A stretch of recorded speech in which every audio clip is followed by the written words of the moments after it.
And new middleweight champion Khamzat Chimaev via unanimous decision defeats Dricus Du Plessis.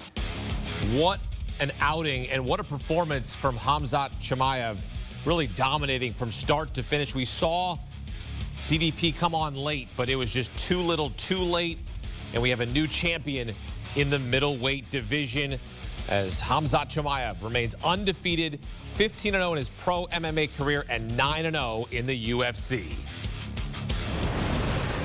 Back here with Brian Campbell, Danny Brasco. Khamzat Chimaev dominates Dricus Du Plessis to win the UFC middleweight title, remains undefeated. BC, it was as if Khamzat Chimaev knew every move that Du Plessis was going to make in that fight. It was so surgical at times. I mean, we knew Khamzat Chimaev's wrestling was great.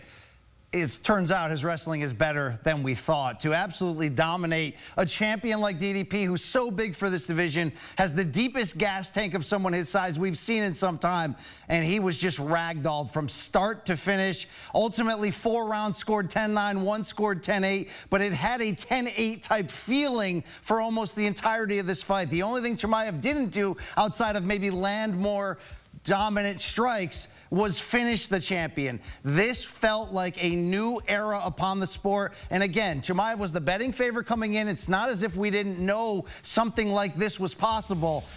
But I never thought we would see a champion as decorated in the top 5 pound for pound as DDP have no answers for the violent, constant threat of the takedown and the constant crucifix position where the champion was left helpless, getting battered in the head. This was humbling. And oh, by the way, who else at 185 is going to be able to stand and take that heat in that kitchen?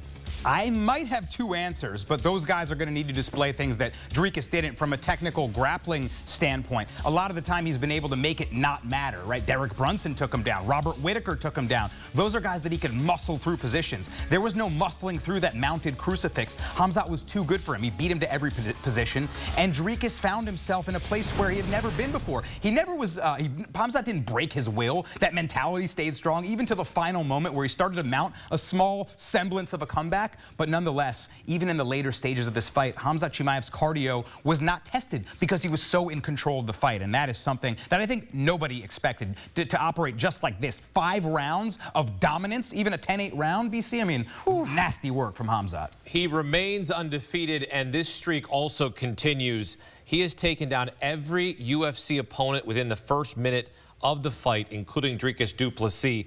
So, BC, who is going to beat Chimaev in the middleweight division? I mean, it's going to have to take somebody first and foremost with great takedown defense, but I don't even know if that's going to matter against somebody who can shoot this quickly, has such a variety of takedowns, and has just that mean spirit in which he operates. Look, if you look at the top of this division, there's certainly a lot of notable contenders who may have next. Rainier de Ridder, RDR, the former 2-division champion with 1 championship in Asia, certainly from a matchup perspective might be the best choice because of that great ground submission game, because of the size as well that he brings to the table.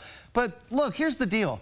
Chimaev has looked utterly dominant at most turns in his short career with the UFC. But we talked a lot coming into here about the injuries, the illness, the time off. If this is what Chimaev looks at healthy, I'm not sure there is another middleweight who's going to be able to stand in there with him and not be put on their ground, not be gassed out, not be stuck on their back. This is a middleweight Khabib-like performance tonight out of Chimaev. And the current title challengers that are probably going to get the next shot are Nassourdine Imavov and Caio Borralho, 2 extremely well-rounded fighters. Imavov, I worry he'll struggle with the grappling. Borralho, fighting nerd, extremely well-rounded, but I don't know if well-roundedness is how you beat Khamzat Chimaev. You better be really good somewhere, and in that one area, be able to dictate the fight. Someone that I think has intangibles that could potentially test him is Anthony Fluffy Hernandez. He may not be next up at middleweight, but I think the guy could potentially defend submissions, take the fight late, and be one of these unbreakable guys that has technical grappling skills that Dricus Du Plessis did not. So if he's able to take a fighter like Khamzat into deeper waters, Anthony Fluffy Hernandez, remember the name, he'll be in the title picture and he'll be causing people a lot of problems. So Chimaev likely will have to defend his title here in the middleweight division. Is there a scenario where we're talking about a two-division champion with Khamzat Chimaev? Oh, it's not just a two-division champ scenario. There might be the first ever three-division champion. Now, look, this is a complicated situation. Middleweight's deep. You can't really imagine a scenario that Khamzat is going to win this title, drop it, and go after another one. But don't forget what Khamzat has said during fight week. Remember, he came up in the UFC in 2020 during the pandemic as a welterweight. Missed weight at one point against Nate Diaz, moved up to middleweight. But what Khamzat has said is if he wins the title tonight, which he did, he's more than willing to cut back down to 170 pounds and fight the winner of champion Jack Della Maddalena against the new challenger, the former lightweight champion Islam Makhachev. And he said he's just as willing to go up at 205 and take on the winner of Magomed Ankalaev and former champion Alex Pereira. This is a big star turn for the UFC. Maybe this style isn't everyone's cup of tea for excitement, although it was fairly dominant. But this could be, if you heard the cheers this week in Chicago for Chimaev with that evil grin that he brought out in the cage when he needed to be separated from DDP. It's amazing. We are looking seriously at a breakout star who feels like he can do it in 3 different weight classes. Danny, we might be talking about him fighting at the White House. It's very, very possible. And Dana White, look, I kind of saw that look on his face like, man, this guy's going to be around for a while, isn't he? Whether he likes it or not, Chimaev's dominance is on display and might be for a little bit. So, yeah, next year, South Lawn might be Chimaev on the main card. BC, what's your takeaway from Dricus Du Plessis in this fight? Because he did show that grit at times, and he did show that effort and that push late in the 5th round, getting into those deep waters, but just didn't have enough. He didn't. Look, I'll give him credit for the 5th round, as you mentioned. A tremendous heart. He never stopped trying. He never quit. At the end of the 4th round, he told his corner, look, I need a finish. I'm going to get that finish. He didn't get it. At least he came pretty close at the end. But this has to be a very humbling performance for a top 5 pound-for-pound fighter who had earned 4 consecutive victories over current or former champions. Even though his style isn't all that technical, it can be raw, it can be explosive.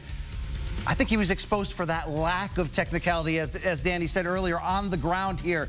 Daniel Cormier of the UFC announcer said it afterwards. If you fight at 185 pounds moving forward, you better put on those wrestling shoes. You better get in the gym. And I think that even extends to Dricus Du Plessis to make sure something like this doesn't happen again. And shouts to our Danny Brasco, who told you to take over 2.5 rounds. Knowledge in your mind, money in your pocket right there, courtesy of Danny Brasco. Co-main event featured the UFC debut of Aaron Pico. It was quick. Facing Lerone Murphy in a featherweight bout, Murphy knocks out Pico cold in the 1st round. Murphy has yet to lose in his MMA career. BC, a spinning back elbow executed to perfection. From a fighter that is not known as an exciting, aggressive finisher, but a fighter that we now must take serious as a legitimate featherweight contender. Look, the narrative coming in with Murphy taking this fight on short notice was all about Pico. Pico trash-talked the champion Alexander Volkanovski this week. Everybody, including myself, was trying to fit Pico for the crown. And for Pico's credit, he came out very aggressive. He put Murphy against the cage. He hurt him to the body. He took him down. Unfortunately for Pico, that over-aggressiveness that he showed at times early in his career in Bellator MMA when he logged a couple of losses, that seemed to come into play here, and Murphy timed it perfectly. And we saw a few exchanges where Murphy came real close to landing that big shot. BC pointed out when we were watching a strike that I myself missed. He said, oh, he almost clipped him with that left hook, kind of left elbow. Then there was a knee that came out, merely missed the chin, hit him in the chest. And then finally, when he stepped to the wrong side, looking to set up that left hook to the body again, spinning back elbow, found him right on the chin. Nasty work for Murphy, and we didn't see it coming. BC mentioned, I mean, in that last fight against Josh Emmett, kind of running away from him in the later stages of the fight, right? He's battled through adversity against Dan Ige, against Gabriel Santos, and gotten through in these kind of cheekier, less exciting ways. A spinning back elbow puts him firmly into contention to potentially challenge Alexander Volkanovski. Okay, so he's trying to get a spot to get a title shot against Alexander Volkanovski. We know that would be next for him. How about what's next for Aaron Pico? Because